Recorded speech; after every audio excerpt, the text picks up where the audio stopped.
West Midlands Police, forcing their way into the home of a suspected drug dealer.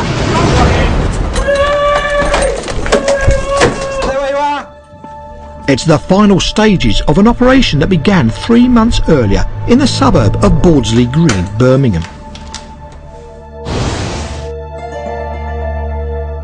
When this astonishing piece of CCTV footage landed on the desk of Detective Chief Inspector Nick Walton. Myself personally, an officer who's worked within West Midlands Police for 17 years now, never in my policing experience have I experienced anything of this magnitude. It's 8:30 in the morning, and only a few metres away from a nursery school, a car pulls up and blocks the road. The intention? The men inside are about to deal out Class A drugs. And you'll now see a group of people, a significant volume of people, start to run down the main road towards that vehicle.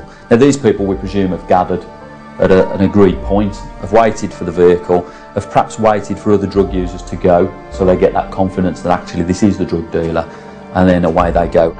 Like children running to an ice cream van, more than 30 drug users rush towards the car. The volume is unprecedented, and clearly within a residential street, where at this time of day officers would be patrolling, you know, there's a real confidence by this drug dealer to operate in this way. The dealers in the car have taken over control of this street. No other traffic can move up or down it. Really concerning around the fact that, is this normal business? Is this just something that's become acceptable? But the man who captured this footage was not going to put up with it. They just pounced on the car, all four corners, like they were selling sweets. I mean, they were all of them running around, and it was mayhem. One stage it was mayhem, and mothers and kids were just going to school, hiding their kids, dropping them off to school, and it was shocking. He watched the drug dealing getting worse and worse over the 20 years he lived there. Oh, the drugs were open, honestly. They were outside the bookies. It was open, you were going past people, you could smell the bud. And as the dealing increased, police began to worry about other crime. If you've got 30 people gathering in this location, ready to buy drugs, you know, how have those 30 individuals gained that money at that time? And it's quite possible that crime in that area has escalated as a consequence of them being there, i.e. that dealer is a catalyst for an increase in crime in that area. With a likely link between addiction and crime, the massive problem highlighted by the Bordesley Green CCTV footage needed to be dealt with urgently.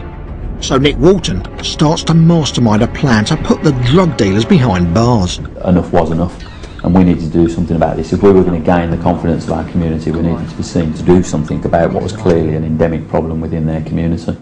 Nick calls in a specialist team of undercover officers. Like this man.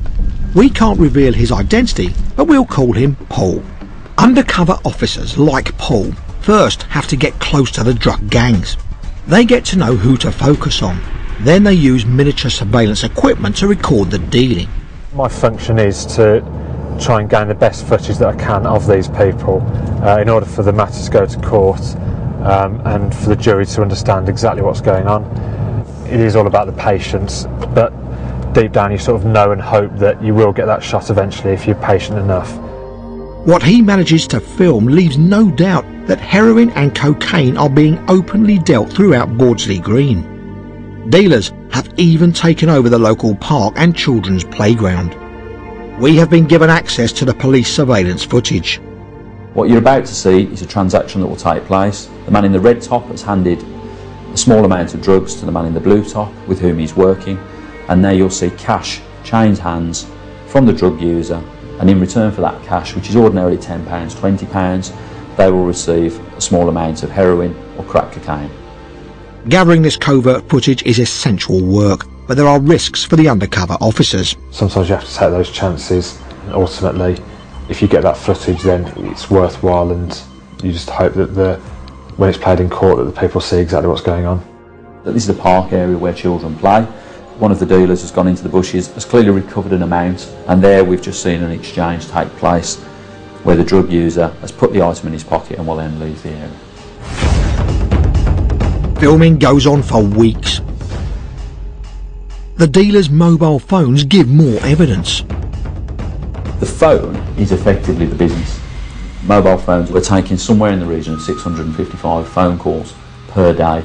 When those calls are analysed, it's estimated that between them, the dealers are doing £8,000 worth of business a day. After weeks of intensive evidence gathering, the operation moves into the next stage, making the arrests. And it's done on a huge scale. Around 80 officers a day will bring in the dealers.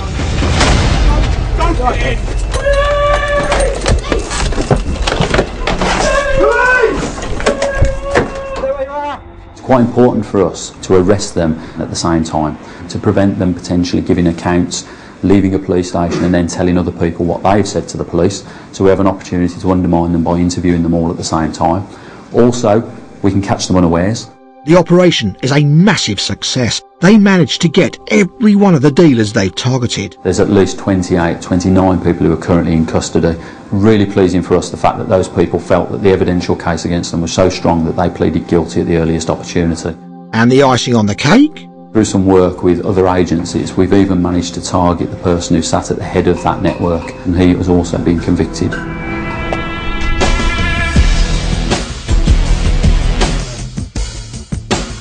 All these drug dealers went down.